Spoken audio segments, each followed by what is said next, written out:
Hello. Got the Christmas lights up.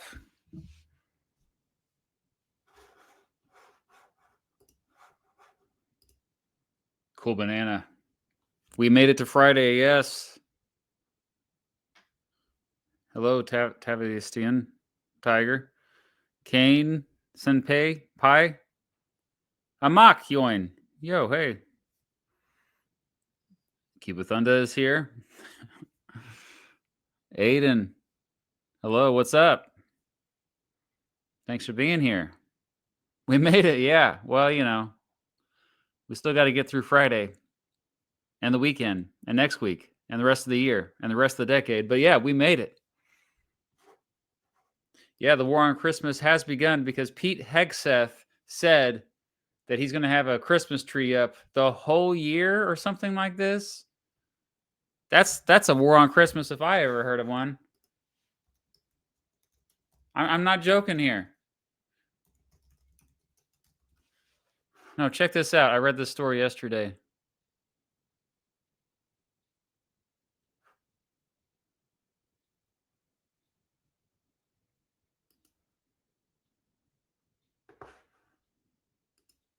I think they want this tree to be up all year long.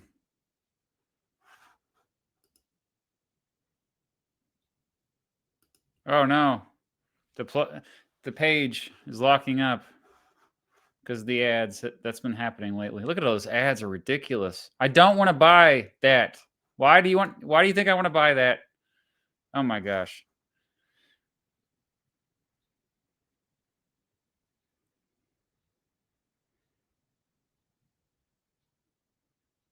No, he replaced a tree,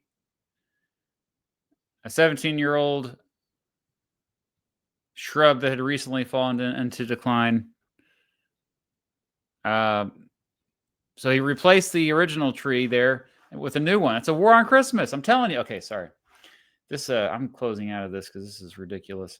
The video today we're going to react to is by somebody who's been very inspiring to me, Neil deGrasse Tyson. He's a great science communicator. His background is primarily in astrophysics. He specializes in that and specializes in scientific communication. So he specializes in two things. A very charismatic guy. I actually was lucky enough to see him in person. I'll never forget it. It was at a YouTuber conference, YouTube education conference in New York City in the fall of 2022. I've mentioned this conference many times because I got to hang out with some cool people there. But there was a group of us that were actually pretty much everybody at the conference was all gathered in this fairly small room. And like he came in and it was not announced. Like he just kind of stopped by. I think he lives nearby in New York City. And he just like gave this really inspiring speech and said, "Hey, everybody in this room, if you just look around, you can reach up to 1 billion people with all of your collective audiences, and that can really change the world." Yeah, it really uplifted my spirits. So Neil deGrasse Tyson, along with oh yeah, somebody mentioned Vsauce. Cool Banana did, yeah. Vsauce is another big influence on me, as far as their ability to trick people into learning. It's one of my mantras these days. Is like they are such good storytellers.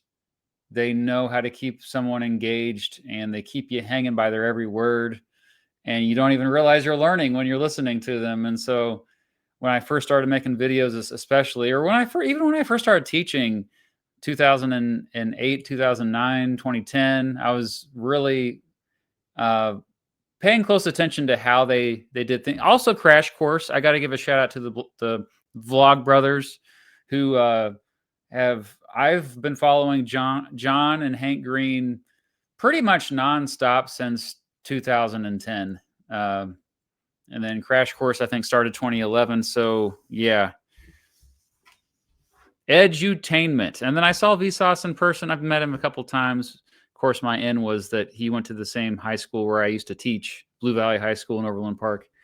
And I saw him at a panel before that, though, and he gave a talk about edutainment, about how he doesn't really let curriculums determine what type of videos he's going to make.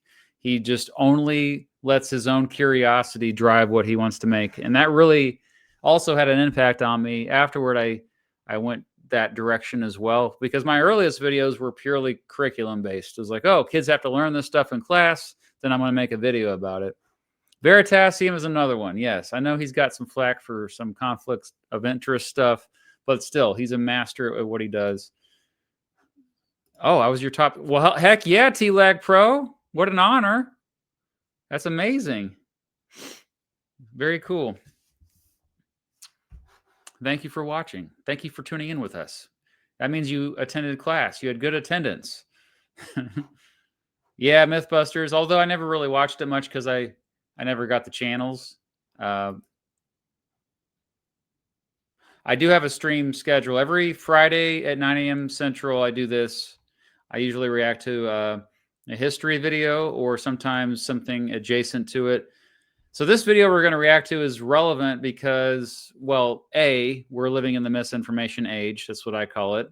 So misinformation is everywhere. It's just so easy to believe in crap because you can cherry pick information and you can straw man information that contradicts that, and other logical fallacies. But those are the big two.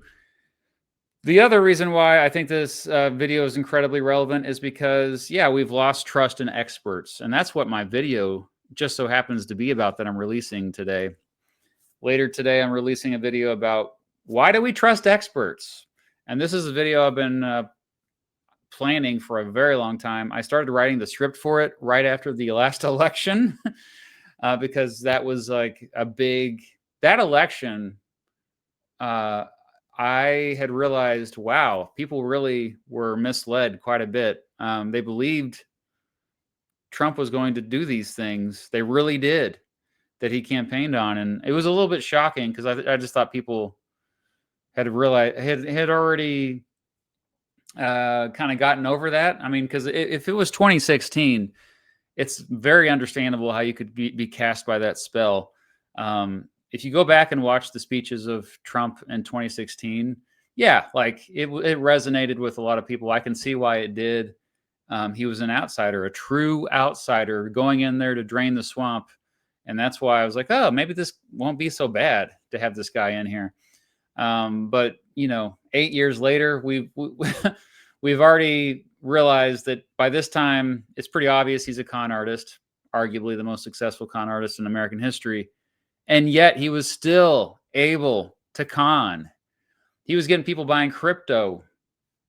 He was buying, he had NFT cards. People bought NFT cards that eventually he's going to pump and dump. We all know it. It's just incredible to me how easily we all can be manipulated. And I guess I'm really passionate about this because the truth has always been important to me. I was somebody who fell for lies when I was younger.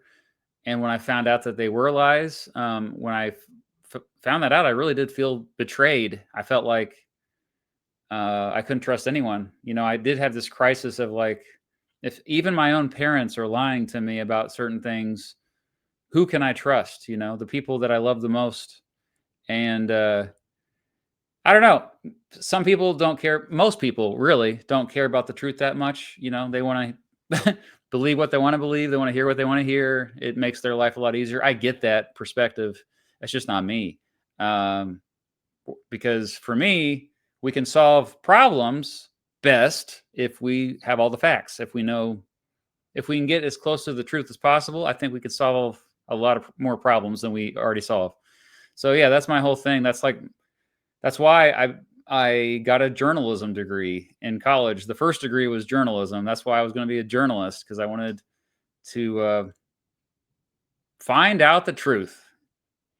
That's the primary job of a journalist. even though you're never going to get the 100% truth. Anyway, so that video is coming out today. Why do we trust experts?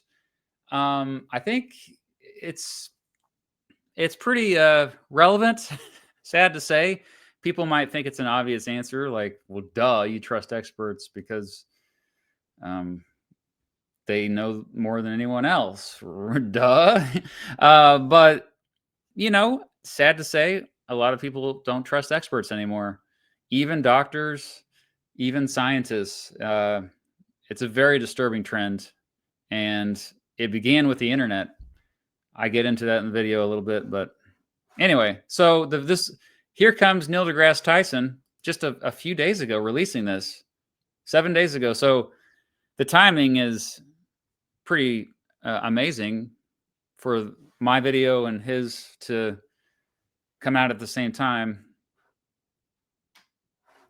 Trump is basically the worst version of Andrew Jackson. Yeah, I mean, Andrew Jackson that's why I thought Trump could have been another Andrew Jackson. In 2016, I really believed that. I was like, this feels like you have somebody from the outside coming in to shake things up, burn things down, but we could come out better because of it. But we did not come out better because of it. There's just more corruption now. There's just more despair across the country. So the Trump coin, right? Yeah.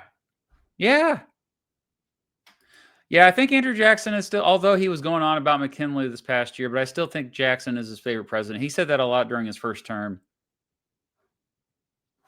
Yeah, 10 years. I mean, we're all just so disgusted. But the main thing is, like, we've gone through this for so long that it really starts to be traumatic for some folks. Imagine one man's ego of not being able to lose, turning world's most powerful country democracy into question. Feels bad. Yeah, I think the biggest wake-up point for me was January 6th. I had heard lots of people predict that he was going to do that, deny the results and all this. But I don't know, maybe I was naive. I just didn't think he would actually. I just thought he didn't really want to be president to begin with. He just wanted money. He wanted power, but he wanted to be able to pull the strings outside of government. That's more ideal for him. So I think, I guess that's why I was a little surprised that he denied so heavily the results of the 2020 election. And yeah, like, it's been all downhill from there. You go back to his first term, and yeah, it was bad. I think he was a D president first term, but he wasn't worst 10 presidents. Like, he wasn't James Buchanan level or Andrew Johnson level. He was just, somebody in over his head. But he had a lot of smart people around him that were getting things done. I just think it's important to realize that, like, so when we talk about Trump derangement syndrome, I think that's more relevant to say something like that in 2017. Like, yeah, people were a little bit quick to criticize him over every little thing in 2017, but it's 2025. He is now it's just blatant corruption every single day. It's I think at this point, the people who still defend him, I don't even think most of them really believe it anymore. It's just a matter of tribalism, pure tribalism.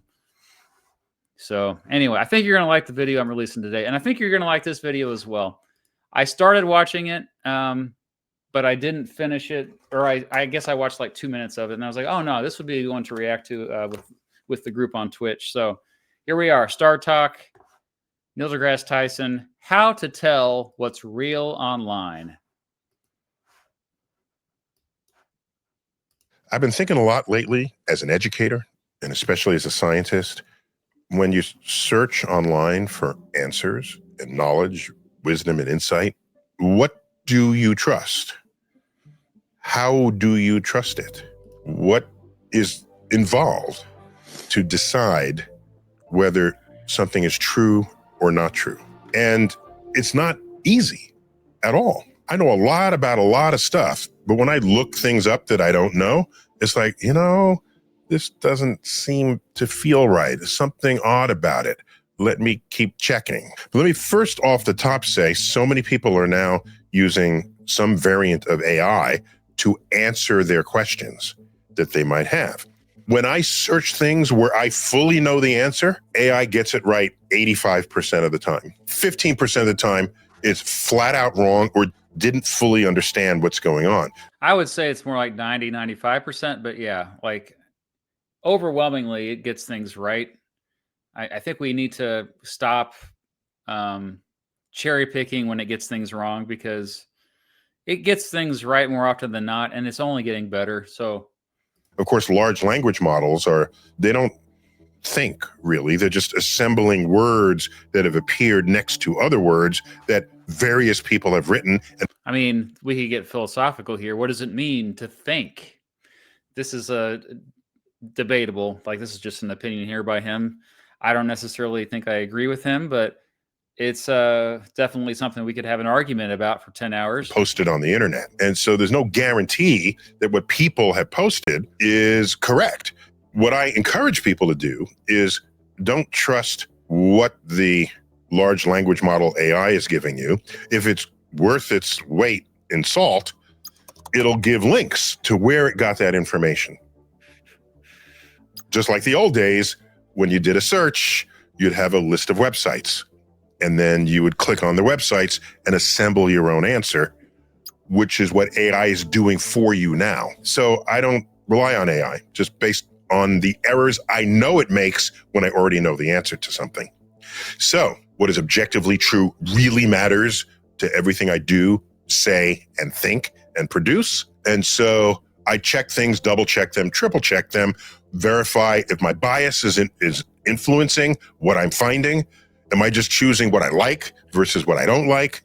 All of that matters, which is why finding the truth is a hard thing. So in my experience, extracting that which is objectively true from the internet, I have found that websites that are .edu, which is typically a university or otherwise educational institution, that you are more likely to get correct information. So if it's not from those, I would put up a yellow flag.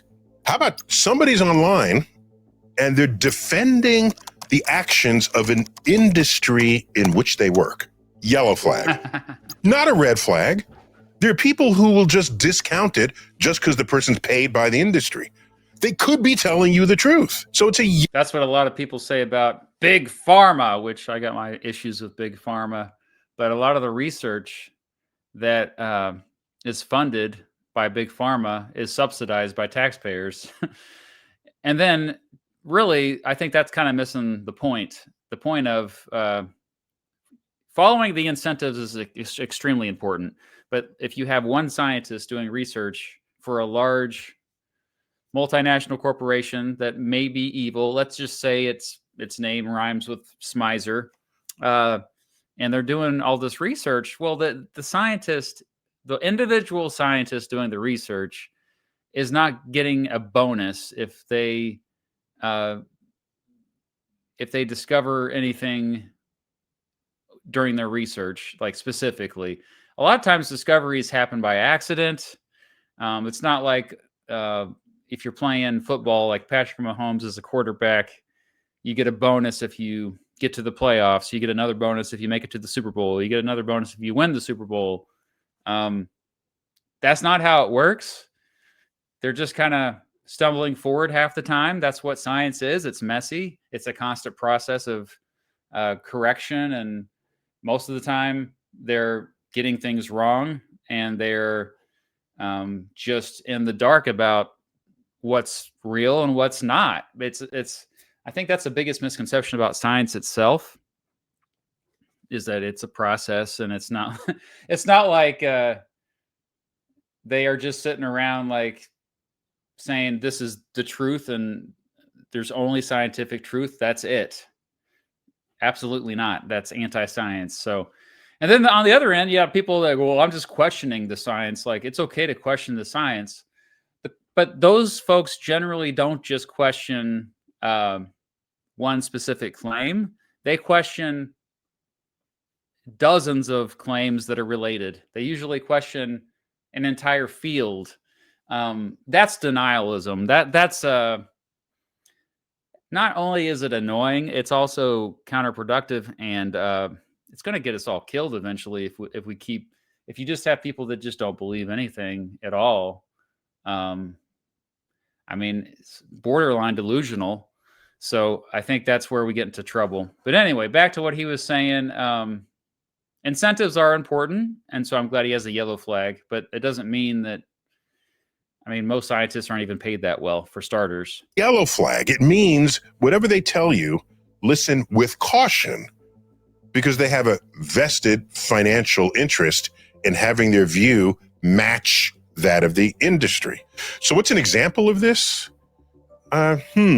We went through decades with the tobacco industry telling us there was nothing wrong with tobacco. Oh my Meanwhile, gosh. other sources I brought this example up in my experts video, by the way.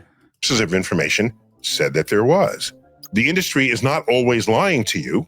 You put up a yellow flag and then you look deeper to verify it or falsify it. Here's another case. Podcasts are everywhere. There's millions of them.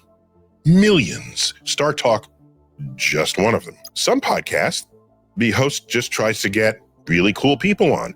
And in the interest of views, clickbait, public interest, they'll get someone with a kind of fringy view that's still kind of fun to listen to. Maybe someone got abducted by aliens and you're listening to them. If the host has insufficient expertise to probe and to inquire and to criticize what they're listening to, yellow flag. If you really like what's being said, find another place to verify that information. Here's another one. When someone is handing you their opinion, yellow flag. If the source, the internet source, tells you how you should feel about information, in that case, they are handing you their opinion. That's great. I can't believe that that was a real title of a YouTube video. Tucker Carlson, you should be outraged by this. That's a real title. I should just title all my videos that. William McKinley, you should be outraged by this. The Iran-Contra. No, even better. The Great Depression, you should be outraged by this. The election of 1800, you should be outraged by this. That's great. Maybe I'll get more clicks. I don't know. Feel about information. In that case, they are handing you their opinion on the expectation that it will become your opinion. Instead of finding sources that contain objective information, then you assimilating that, digesting it, and then forming your own opinion, independent of people coming at you with their opinions. It may be that the person says things that resonate with you. I never thought about it that way. I agree with that. That feels good. I don't have a problem with that. But what you're not in control of is what information they're basing their opinion on. And it could be that if you had access to other information, you'd arrive at a different opinion than they did. The internet overflows with people handing you their opinions. And I've never seen that as a healthy landscape on which to glean objective knowledge about this world. Here's how I look at opinions. Have whatever opinion you want, but work really hard to base it on objective truths that you obtain for yourself. Let me throw out another. I always say it's okay to never have strong opinions about anything. I have strong opinions about my values, but that's really just a handful of things. On most subjects, I don't have strong opinions about, and that's perfectly fine. If you have a value of, oh, you're against murder, then yeah, I get why you would be passionately against the death penalty. It's okay to have strong opinions on that because it aligns with your values. Your values are the most important thing.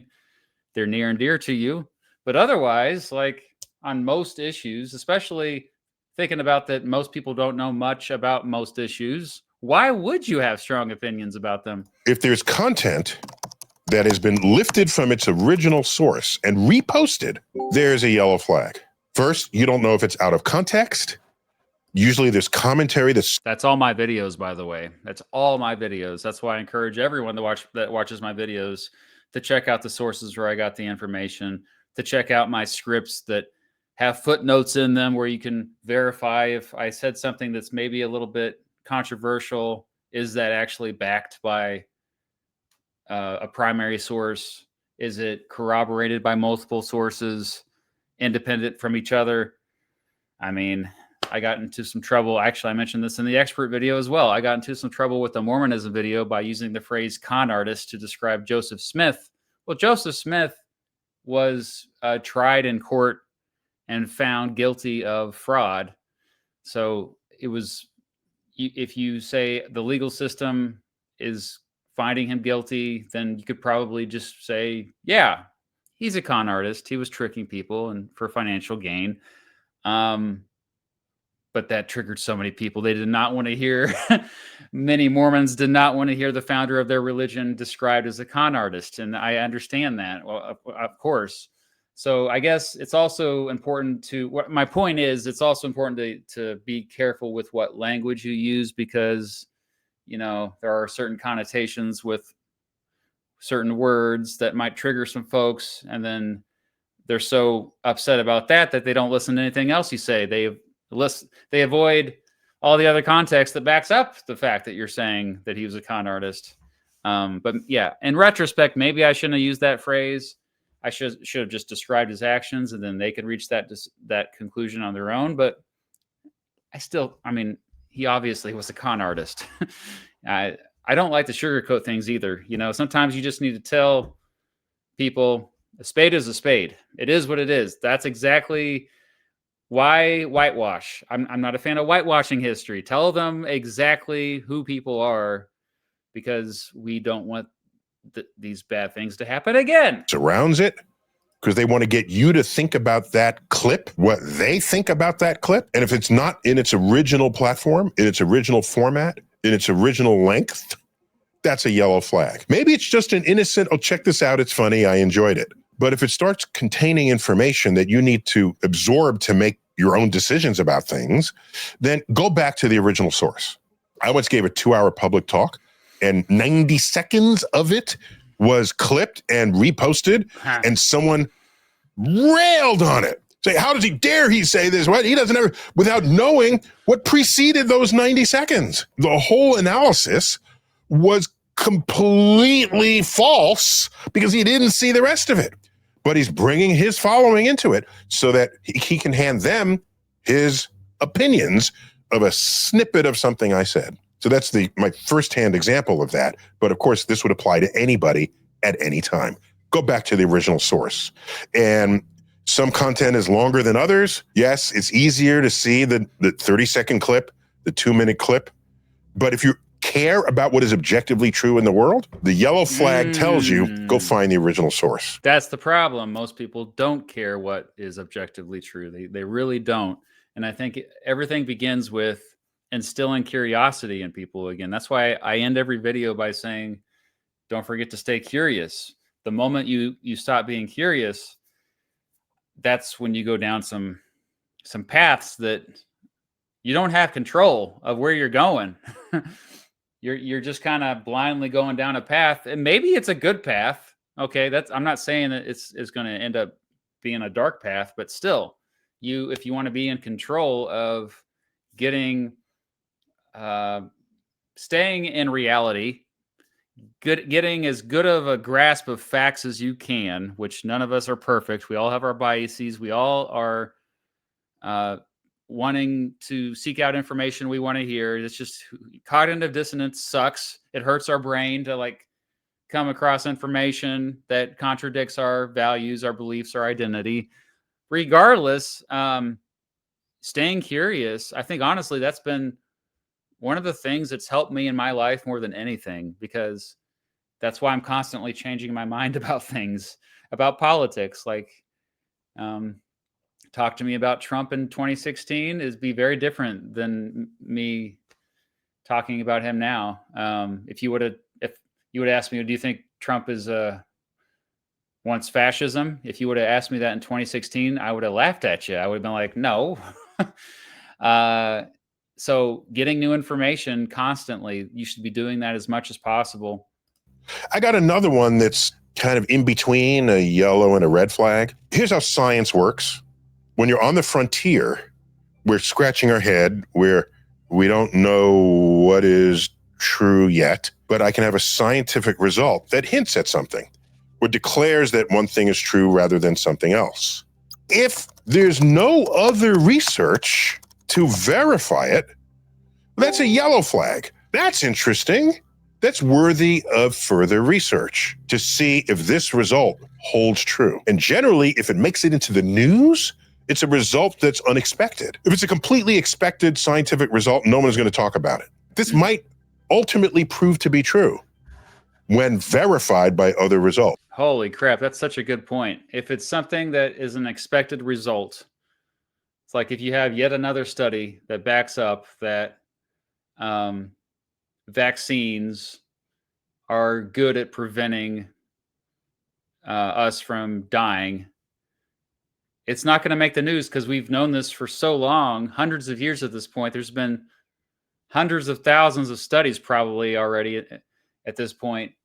But then you get that one study that said, oh, maybe vaccines actually can cause you to die more than prevent death.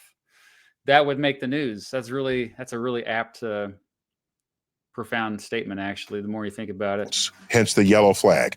It means don't rearrange your life just yet, but keep an eye on it. It becomes a red flag when there are other research projects that conflict with that one result. And at that point, you are cherry picking from the moving frontier of science because that particular result is what you need it to be, what you want it to be, or what's consistent with your religion, your politics, your culture, or just your mood. Some case studies of this, there was a research paper that suggested certain vaccines Oh my gosh! autism. Wow, Suggested holy it. crap! That's an interesting result. Oh my We're thinking of the same examples here. That's amazing. gosh, that spawned a lot of other research to check that. And it has never been verified. And hundreds. Okay. Here's another example, because I hate how we're coming up with the same examples. Fluoride. I listened to Alex Jones one time, and I used to listen to him mostly just because I thought he was entertaining. I didn't believe a lot of what he said, even when I was in my most conspiratorial stage of my life. But still, I would listen to him from time to time. So this would have been like 2010 or something, maybe 2011. And he said, hey, new study shows that fluoride in the drinking water can cause brain damage. It can actually cause you to become dumber, lower your IQ, I think is what he actually said. And I actually did look up the study, and it was actually it was a good study. It did say that there were some concerns, but it didn't say anything definitive. But still, it made the news. But that was just one study, and there were other studies that said that no, fluoride is perfectly safe in your drinking water. In fact, it's helped prevent many cavities, and it's prevented gum disease and stuff like this. So I just think, I said at the very beginning of the stream today, the two biggest logical fallacies are cherry picking and straw man. I'm going to make probably a separate video about that. So it's really easy to find evidence to back up any claim. When you have endless amounts of information on the internet, you could literally back up anything. I mean, even Bigfoot, it's so easy to gather enough evidence to convince somebody that Bigfoot's real. We got a fluoride lover. Hello, Bastion. Oh, yeah. I think I may have already seen that. Cool Banana. It can be extremely easy to fall for fake news or propaganda when people are appealing to your sense of self. Very good point, Sir Butts. It's extremely dangerous considering the cults that have been born out of MAGA. Yeah. All right, back to this video. The papers have shown that it is a false correlation. And there is no cause and effect. But people looking for something to blame kept going back to that original research paper, cherry picking it from the frontier that had already achieved consensus and was moving on. That's an example. If someone has a video and anywhere in that video they mention conspiracy, red flag. It doesn't mean there's never been conspiracies in the history of the world. Of course there have been. Yeah. I'm just saying the likelihood of something being true when someone needs the conspiracy for it to be true is very low. What all conspiracy theories have in common is that the person already knows the outcome and they assemble the data trail until the data do not agree with the outcome they seek. If it doesn't agree, they still have to gap that somehow. And the way to do that is to say, it's a cover-up. It's a conspiracy. That's so eloquently put. I wish I had put it like that earlier in my life to students. I fell for conspiracies as a young man. 9/11 conspiracies is something I dug deep into. I went down many rabbit holes when I was in my 20s into this stuff. And yeah, like they gather enough evidence to kind of get you questioning the official narrative. And when that's not enough to make any definitive claims, they're like, well, there must be a cover-up then. There must be more information that they're hiding from you because, quote, they don't want you to know. And that fills in the gaps. That's definitely a really good way to put it there. They're withholding this information. They're stopping you from knowing it. So invested were they in the outcome that they needed, that they wanted, they were in denial of the released data from the authorities that they said were hiding the data. And they just said, oh, this is just fake data because they don't really want you to know this result. Red flag, 100% of the cases. Do some more homework on this. A lot more homework. Red flag, if someone wants you to think that there's something wrong with mainstream thinking, and they alone have the answer.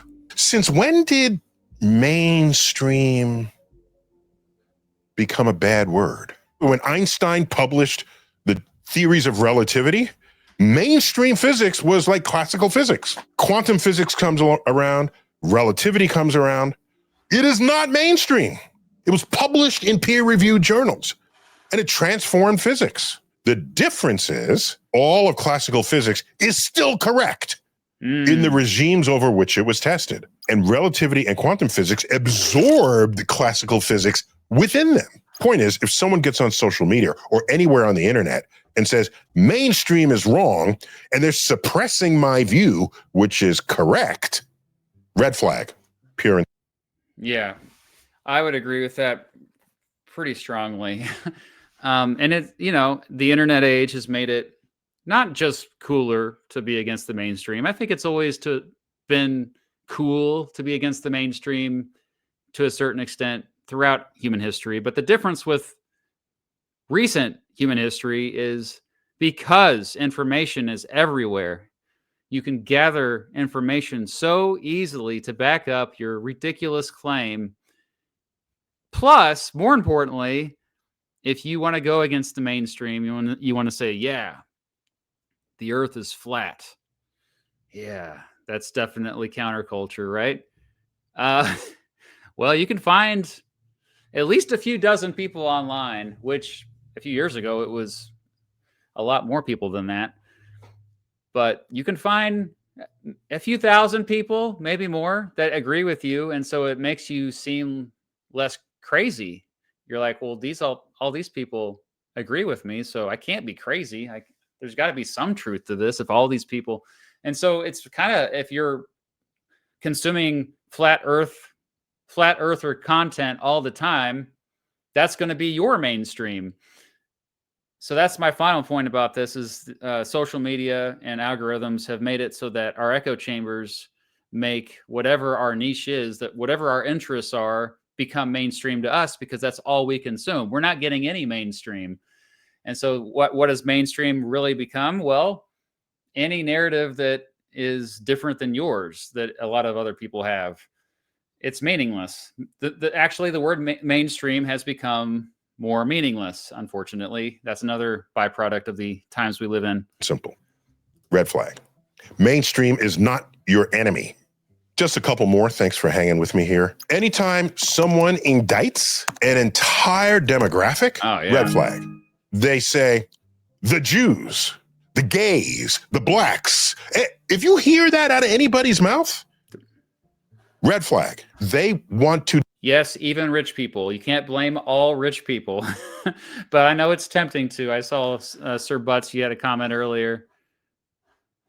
I had an open racist tell me I was looking for someone to blame. When yeah, isn't it amazing the lack of self-awareness that somebody who's constantly blaming transgender people or immigrants for all of their problems, and then the moment you say, well, what about billionaires?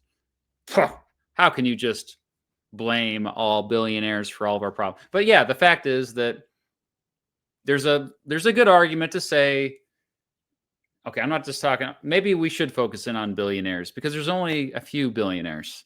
And to become a billionaire, it's really difficult to become a billionaire without hurting a lot of people. So maybe that's the exception to the norm. But I do think that often we forget that what's causing a lot of the problems that we have are not individuals or groups of people, but usually systems. And until we reform or change those systems completely, those problems will remain. And you can blame whoever you want. It's always easy to scapegoat. In fact, well, I'll save these thoughts till the end of this video because I want to see what else he has here. He might actually cover what I'm about to say. Declare they know everything they need to know about you without actually having a conversation with you.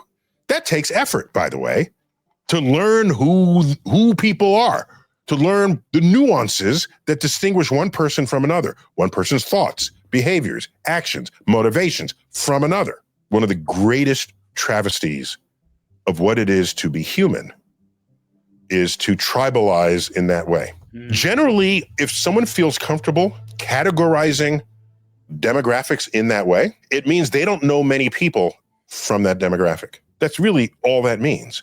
You've led an isolated life. For the same reason, if someone lumps an entire industry together and indicts them for any reason at all, that should be a red flag, especially huge industries where there might be some companies within there that have a moral code that distinguishes them from others. Surely you've heard people say, I hate big pharma.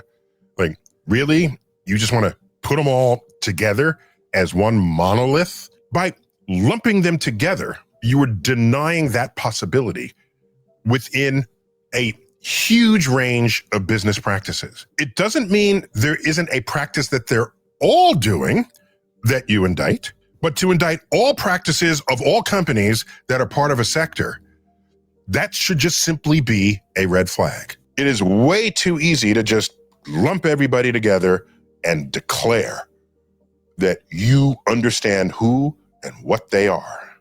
Someone posts a video, there's less of this out there, but just there's less of it.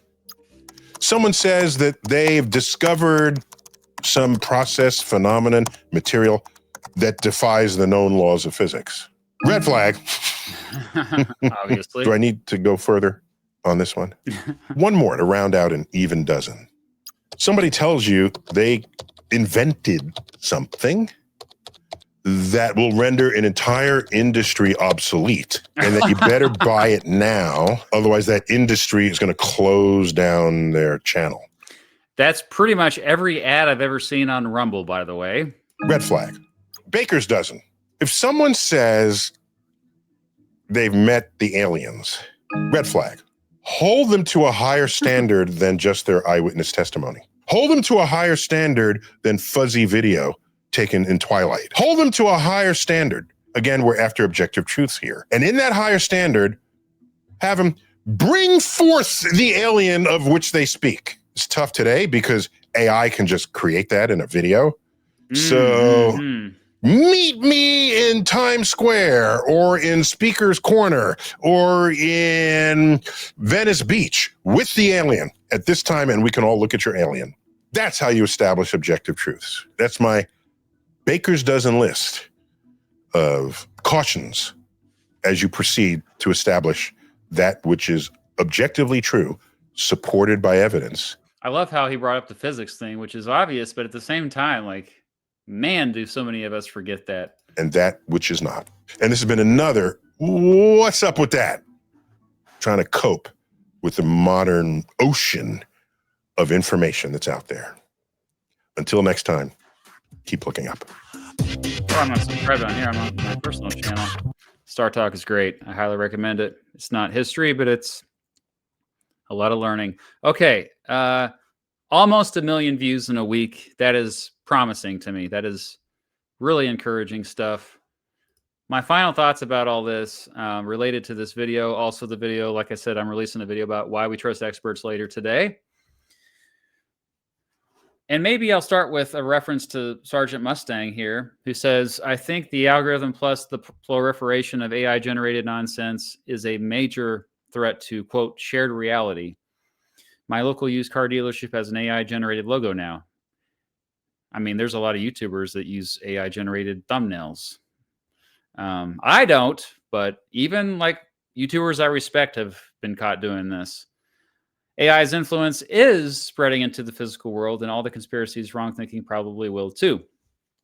Yeah, of course. I mean, so this could go two ways, really, as with all things, or somewhere in between. I don't know, like, I lean more in the positive outlook than the negative. And here's why. Hear me out here. I think that AI is going to actually lead to an increase in critical thinking, an increase in media literacy, but really like just a better society overall, as long as it's regulated, as long as governments make sure that the AI does not become super intelligence that could wipe out all of humanity, which, don't be fooled. This is a high possibility, high probability. All the experts that have created, or I don't even know if they created, it's artificially created, but they've set into motion these tools. All of them have said they are concerned about it getting out of control once it reaches super intelligence, and they are all concerned that it could wipe out humanity. There will have to be treaties, there will have to be laws, there will have to be a moment where we all come together, and it probably won't be until after a major disaster. But it's very comparable. I've said this before. It's very comparable to the development of nuclear weapons.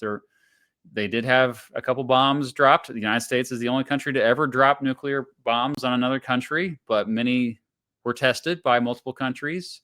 Eventually, I think 9 countries got nuclear weapons. But after that, the world decided, hey, we're going to stop allowing new countries to get nuclear weapons, and we're going to even limit our own ability to create nuclear weapons. And it's because we realized we would kill all of us. And I think this, a comparable thing will have to happen with AI. Now, back to what I was saying, how can I be more positive about AI than negative? Well, I was telling Mrs. Beat the other day, and this sounds really bad, but essentially I was saying, I think people could end up like, because so many people are ignorant about stuff. And I am too. I'm ignorant about most things. Okay. Remember, we're all ignorant about most things. There will be a point where we do trust artificial intelligence, and it's already getting 95% of things right. At some point, it will get almost 100% of things right because it's continuing to improve. And that's going to lead to 2 things. One, more people will be in reality because they're relying on AI. And if AI is in reality, then, we'll get back to reality where we should be. Many of us are not very close to reality right now. Tens of millions of people in this country right now are nowhere close to reality. So that is one promising thing. But the other thing is that because there will be a cultural backlash to anything created by AI, so videos, music, essentially everything, all arts created by AI, but also there will be this distrust as well, because you don't want to completely rely on artificial intelligence for everything. So there will be a backlash, but because there will be a backlash, that will lead to more people questioning things and becoming more media literate in the process, developing their critical thinking skills. One thing that Neil deGrasse Tyson kept saying consistently in his video is that, and I've said this in previous videos, is that it takes effort to to learn the truth. Critical thinking is a very difficult and long process. It's always, a spectrum. You're never going to come to an absolute 100% truth in a short period of time. And so, because it's a lot of work, it's not easy. I think people are gonna, because they'll be motivated to like resist AI, they're gonna put the work in. And I think, whenever you're encountering folks who are ignorant about certain topics online, it's definitely counterproductive just to call them stupid. Please don't call them stupid. We shouldn't do that, because they're just going to dig in their heels. They're not going to listen to anything else you say. Just actually, if you want to be negative to get their attention, I understand, but maybe a better word to use is lazy. Call them lazy. I think that's actually a more accurate word to describe the current Trump administration. Is they're a lazy government, which that also gives me hope, because they're only going to be able to get so much done. But yeah, they're lazy. People who are ignorant of things, they don't want to put the work in to learn the truth. They really don't.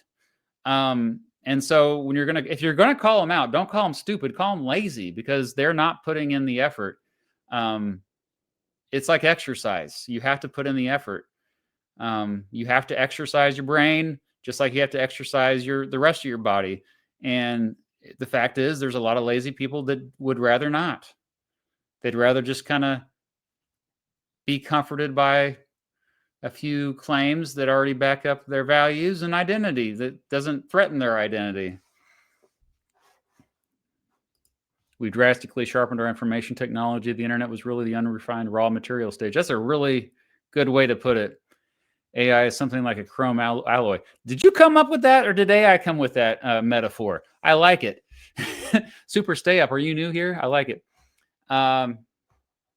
Sir Butts disagrees. I think lazy isn't correct about the current administration. Everyone is constantly and obviously trying to get Trump's attention.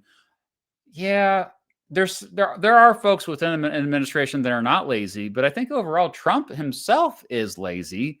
And so he's still the one who I think has to give the final go-ahead on many things, even though he's pretty clearly being manipulated by the people around him, particularly Stephen Miller, who is he's a racist guy. Like, he's legitimately racist. People always call Trump racist. I don't think Trump's really that. He's kind of racist. Stephen Miller is racist. It's kind of crazy. Everything can become a gym analogy. That's right. That's original. Okay, good job, Super Stay Up.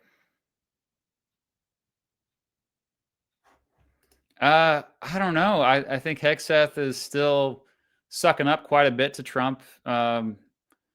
So I don't necessarily think he's going to be out anytime soon, but it would be kind of difficult to imagine him being there the full 4 years. That is for sure.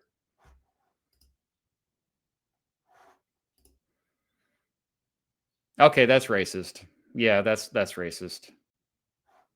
Okay, yeah. I didn't know he said that. I mean, also, if you look at all of his criticisms about African Americans in the past, collectively, it's like, that does not look good. I don't know. It's more xenophobic than anything. I think if somebody is an American Somali who's been here their entire life, or at least their parents immigrated, I think he'd be fine with them. I think that if they're an immigrant, he doesn't like immigrants. Racist sympathizer, that's probably a really good way to put it. He's amoral. That's another important point to remember. He's amoral, not immoral. Big difference. Amoral means you don't even have morals to begin with. You're out of you're not even in any spectrum of morals, good and bad. You are in your own category, which is just yourself. I mean, most narcissists are amoral.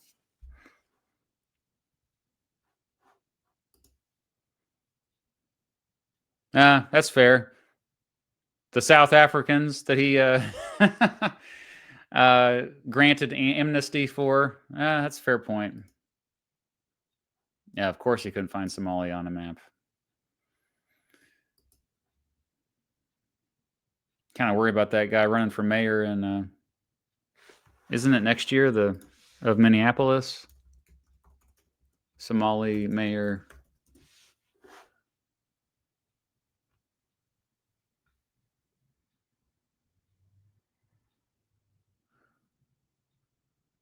Oh no, that election already went. He lost the election. Omar Fatah. Sorry, I'm bad at pronunciations of non-English words, non-English names. I'm sorry. ShamWow guy. Yeah, I heard about that. I read a story about that. Sadly, and so is what's his name? Mike Pillow. Mike Lindell, the pillow guy. My pillow guy. He's running for governor, I think. If Abraham Lincoln loses his re-election, is there a Confederacy around today? Ah, man. I don't think so. But I think the Civil War was inevitable. I think it was much bigger than Lincoln himself. But it's a good question, though. It's a good type of I made a video about what if Lincoln lost the election or wasn't there in 1860. That was a collaboration with Alternate History Hub back in the day. Yeah, that was good times.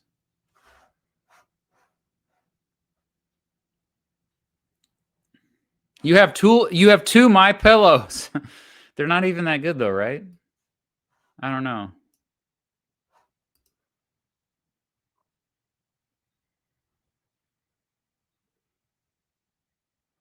I had no idea about that either. All right. Well, maybe I need to reevaluate. All right. Well, we're going to wrap it up here. So in a couple hours, well, about 3 hours, I'll release the video about experts. Hopefully, the sponsor actually never fully got back to me. Might have to figure that out. But yeah, thanks for being here. I do this every Friday morning at 9 a.m. Central. I hope you have a good weekend. And I want to catch the Sergeant Mustang I have a detailed report of country club tax exemptions effect on LA budget as well as LA zoning housing policy in general, but I don't know anything about getting it out there. I think you should find a journalist who could, even if it's somebody who just has a Substack, or you could start your own Substack, but Substack's probably the way to do it. It has to be in print, though. I would not do a video about it unless you're going to do a TikTok to get people to your print article.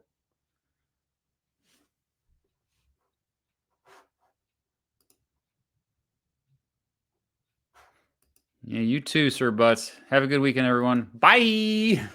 All right, see you later. Take care.